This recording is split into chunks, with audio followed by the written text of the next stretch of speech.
Ukrainian drone operators from the Apachi Battalion destroyed Russian T-72 tank in a coordinated strike near Yampil, showcasing the growing dominance of FPV systems over heavy armor. The operation was carried out through the joint efforts of multiple units of the armed forces of Ukraine, demonstrating a high level of tactical synchronization.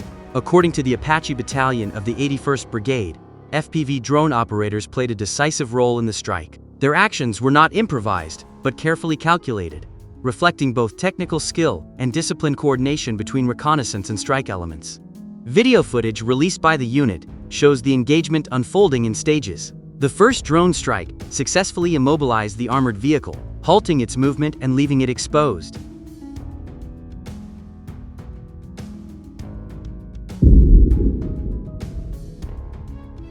This initial hit was critical, as disabling mobility significantly reduces a tank's survivability and limits the crew's ability to maneuver or retreat. Subsequent strikes followed with precision.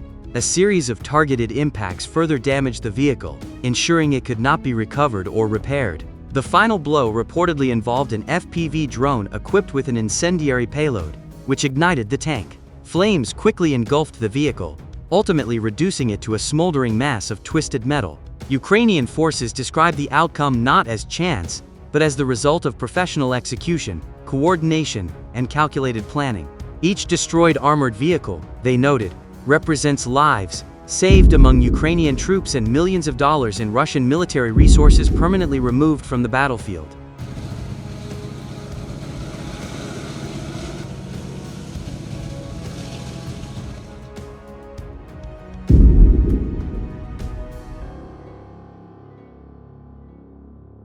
During nearly 4 years of its full-scale war against Ukraine, Russia has lost over 11,600 tanks, Ukraine's general staff reported. At that pace, Russia's tank arsenal is disintegrating faster than it can be rebuilt. Ukraine has managed to cripple Moscow's armored forces with the drone industry that just 4 years ago barely existed.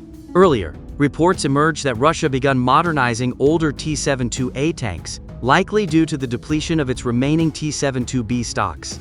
New footage from Uralvagonzavod shows that Russia has begun modernizing the T-72A, likely due to the depletion of newer T-72B stocks.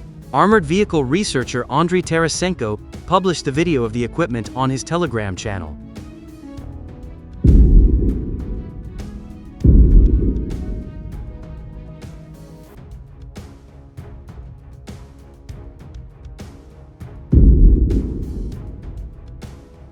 According to the researcher, the footage from the tank plant captures a T-72A fitted with relict explosive reactive armor on the turret. In addition, the trackside fenders have been fitted with protection modules instead of the standard auxiliary fuel tanks. According to analysts at Frontelligence Insight, as of autumn 2025, Russia planned to repair and upgrade more than 800 T-72 tanks to the T-72B3M standard over a 10-year period. This figure corresponds to the estimated number of remaining T-72s in storage and at armored repair plants. The analysts reviewed internal documentation from Uralvagonzavod and, based on the volume of ordered components, reconstructed projected output for the repair and modernization of T-72 tanks.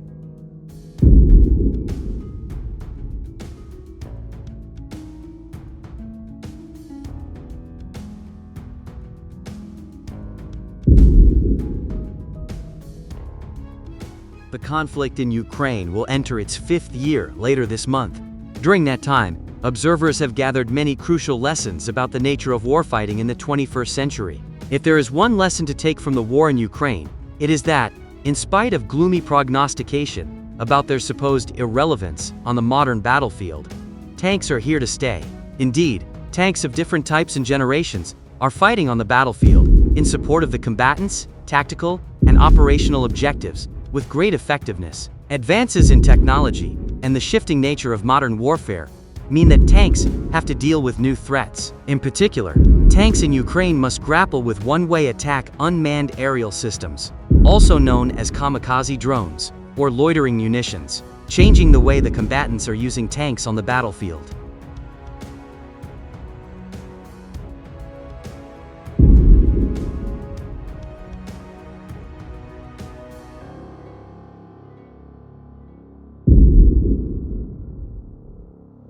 Drones are a daily part of the fighting.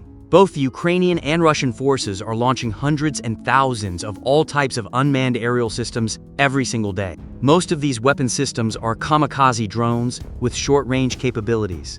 These loitering munitions hover over the battlefield and attack targets of opportunity. A main battle tank is probably at the top of the priority list when it comes to high-value targets for a kamikaze drone operator. To defend against the loitering munition menace, tank crews have gone to extreme measures, including installing slat armor, so-called cope cages, around the tank's superstructure to prevent drones from detonating powerful shaped charges against its vulnerable hatch. Other innovations have included installing shipping containers on top of tanks for the same purpose, or sticking outward protruding wires on the tank in order to jam drone propellers, giving it the appearance of a dandelion.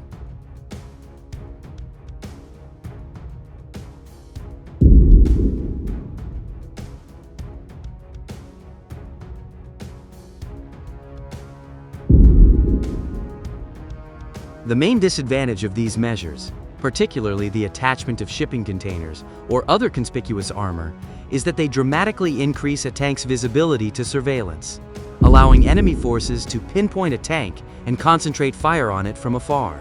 These attachments can also limit the tank crew's visibility, making them less effective against other tanks or standard anti-tank weapons.